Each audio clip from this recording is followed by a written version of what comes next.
អង្គុយសោកប្តីថាដូចជានឹកឃើញឃ្លានបាយបឋមប្រពន្ធនេះគ្រាន់តែលឺភ្លាមមកនិយាយវាថារូតរះតរគ្រឿងផ្សំធ្វើឲ្យប្តីញ៉ាំភ្លាមហ្មងហើយគ្រឿងផ្សំតែយើងយកមកធ្វើបាយបឋមថ្ងៃហ្នឹងក៏វាងាយស្រួលរកដែរអញ្ចឹងគ្រឿងនៅផ្ទះមានស្រាប់ចាំអីទៀតធ្វើឲ្យប្តីញ៉ាំភ្លាមមកអញ្ចឹងវីដេអូមួយនេះខ្ញុំនឹងបង្ហាញអ្នកទាំងអស់គ្នាពីរបៀបធ្វើបាយស្រូបឬក៏យើងហៅថាបាយបឋមអីចឹងយើងរំលឹកការដែលយើងនៅរៀន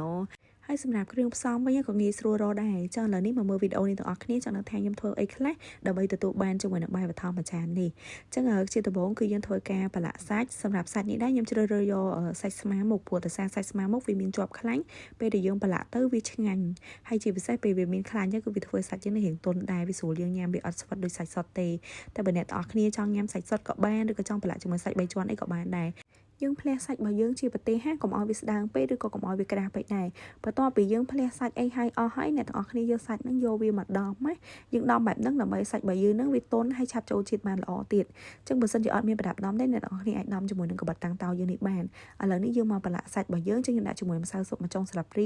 ាប៊ីចេងបន្តិចប្រេងខ្យងបន្តិចហើយដាក់ជាមួយស្ករសមួយស្លាបព្រាហើយថែមជាមួយនឹងទឹកស៊ីអ៊ីវហើយកុំភ្លេចដាក់ជាមួយនឹងប្រេងឆាអ្នកទាំងអស់គ្នាពេលយើងដាក់ប្រេងឆាអញ្ចឹងវាបន្ថែមសាច់របស់យើងនឹងកាន់តែទន់ថែមទៀតហើយអ្នកទាំងអស់គ្នាចូលចិត្តម្រេចអីឲ្យដាក់តាមនឹងបានបើអត់ចូលចិត្តមិនដាក់ក៏បានដែរហើយយើងច្របល់សាច់របស់យើងឲ្យចូលជាតិគ្នាបានល្អមកហើយយើងទុកវាមកស្មក់ទៅឆ្លៀតពេលហ្នឹងដែរគឺយើងមកធ្វើជាមួយទឹកខ្លាញ់ហ្នឹងអ្នកទាំងអស់គ្នាយកប្រភេទសាច់3ជាន់ណាយើងហាន់វាហើយយើងយកវាមកច្រាមឲ្យម៉ត់មកបើកភ្លើងដាក់ខ្ទះឲ្យក្តៅហើយយើងចាក់ជាមួយប្រេងអូលីវចូលហើយដាក់ជាមួយនឹងខ្ទឹមសខ្ទឹមក្រហមយកវាទៅបំពងឲ្យឡើងឈ្ងុយមកបន្ទាប់ពីខ្ទឹមរបស់យើងចាប់ដើមឡើងឈ្ងុយហើយអ្នកទាំងអស់គ្នាយកជាមួយនឹងសាច់3ជាន់ដែលយើងបានច្រាមមុនហ្នឹងយើងយកមកចាក់ចូលមកយើងកូរវឹកសាច់របស់យើងមកឲ្យបែកចេញពីគ្នាកុំឲ្យវានៅដុំបែបហ្នឹងអញ្ចឹងបន្ទាប់ពីសាច់របស់យើងចាប់ដើមឆ្អិនបាន 50% ហើយខ្ញុំដាក់ជាមួយនឹងម្សៅស៊ុបមួយចុងស្លាបព្រាដើម្បីឲ្យទឹកខ្លាញ់របស់យើងកាន់តែមានជីរសឈ្ងុយឆ្ងាញ់ថែមទៀតហើយពេលហ្នឹងអ្នកទាំងអស់គ្នាត្រូវបើកភ្លើងឲ្យខ្លាំងដើម្បីទឹកខ្លាញ់របស់យើងពុះយើងយកមកចាក់ជាមួយស្លឹកខ្ទឹមដែលយើងហាន់ហើយនឹងអញ្ចឹងមកវាពុះល្អនេះអ្នកទាំងអស់គ្នាឃើញគឺខ្លាញ់របស់យើងក្តៅមែនតែនអញ្ចឹងនេះទឹកខ្លាញ់របស់យើងគឺធ្វើរួចរាល់ហើយឥឡូវយើងមកចៀនជាមួយពងទាម្ដងអញ្ចឹងពងទាហ្នឹងគឺខ្ញុំប្រើតែ2គ្រាប់ទេដោយសារតែខ្ញុំធ្វើតិចដែរអញ្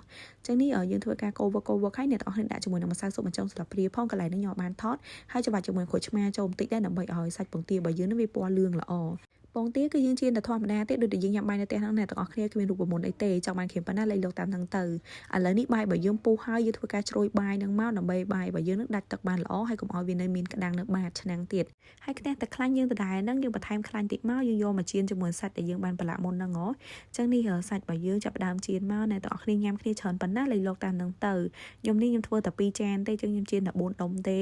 េហើយបន្ទាប់ពីឆ្អិនបាន 50% ហើយយើងធ្វើការត្រឡប់វាទៅមកតាមហ្នឹងទៅចង់បានគ្រាមប៉ុណ្ណាលេខលោកតាមហ្នឹងនេះខ្ញុំចូលចិត្តរៀងសាច់គ្រាមអញ្ចឹងខ្ញុំយកគ្រាមប៉ុណ្ណឹងហើយសាច់របស់យើងអ្នកទាំងអស់គ្នាឃើញហើយតំណងខ្លាំងមែនតើណាមើលវីដេអូមួយនេះចប់កុំភ្លេចសាកធ្វើញ៉ាំទាំងអស់គ្នាកុំឲ្យទៅទិញគេអស់លុយច្រើនអញ្ចឹងធ្វើតែប៉ុណ្ណឹងដូចខ្ញុំមកនិយាយទៅញ៉ាំបានឡើងមកផ្ទះ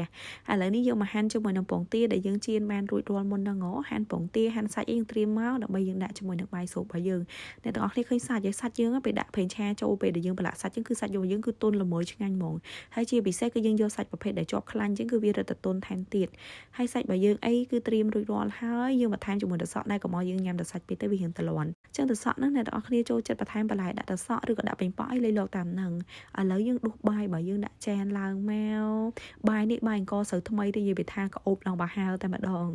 ហើយមួយចាននេះគឺយើងដួសបាយច្រើនតិចមកដោយសារចាននេះចានរបស់ប្តីខ្ញុំអញ្ចឹងគាត់អ្នកកំងគឺគាត់កំពុងឃ្លានណាអញ្ចឹងយើងដាក់ឲ្យគាត់រៀងច្រើនតិចទៅអញ្ចឹងយើងដាក់សាច់ដាក់ពងទាអីដែលយើងមានហ្នឹងយើងបន្ថែមមកចង់បានសាច់ច្រើនសាច់តិចលេខលោកតាមហ្នឹងទៅហើយមកមើលសម្រស់ទឹកខ្លាញ់គេអូយឃើញហើយគឺលេបទឹកមាត់តែម្ដងហើយបាយស៊ុបរបស់យើងបើថាបានស៊ុបទឹកខ្លាញ់ទេគឺបាត់បង់រសជាតិដល់ 50% ហើយនេះប្តីខ្ញុំក៏ចូលចិត្តទឹកខ្លាញ់ច្រើនជាងស៊ុបឲ្យគាត់ដល់20ព្រាអញ្ចឹងបើអ្នកទាំងគ្នាអត់ចូលចិត្តញ៉ាំអីមិនបាច់ដាក់ក៏បានដែរគ្រាន់តែវាបាត់បង់រសជាតិអីចឹងណាឥឡូវនេះបាយរបស់យើងបានត្រៀមរួចរាល់ហើយមកមើលសម្រស់គេនិយាយពីថាតំណងបើសិនទៅញ៉ាំនៅហាងគេវិញក៏$2ទៅ$3បាត់ហើយតែបើយើងធ្វើញ៉ាំនៅផ្ទះខ្លួនឯងយើងបានសេលុយហើយជាពិសេសនោះគឺមានអនាម័យថែមទៀតហើយបានរសជាតិដែលយើងចង់បានហើយសម្រាប់វីដេអូបាយបឋមរបស់យើងគឺមានតែប៉ុណ្្នឹងឯងបើ$3បាត់ហើយតែបើយើងធ្វើញ៉ាំនៅផ្ទះខ្លួនឯងយើងបានសេលុយហើយជាពិសេសនោះគឺមានអនាម័យថែមទៀតហើយបានរសជាតិដែលយើងចង់បានហើយសម្រាប់វីដេអូបាយបឋមរបស់យើងគឺមានតែប៉ុណ្្នឹងឯងបើអ្នកទាំងអស់គ្នាស្រឡាញ់ចូលចិត្តការធ្វើម្ហូបរបស់ខ្ញុំកុំភ្លេចចុច like page ថ្មីខ្ញុំម្នាក់មួយផងណាជាពិសេសចុច like និង share ផុសនេះទៅកាន់មនុស្សជាទីស្រឡាញ់ដើម្បីបានធ្វើញ៉ាំទាំងអស់គ្នាផងណាបាយបាយ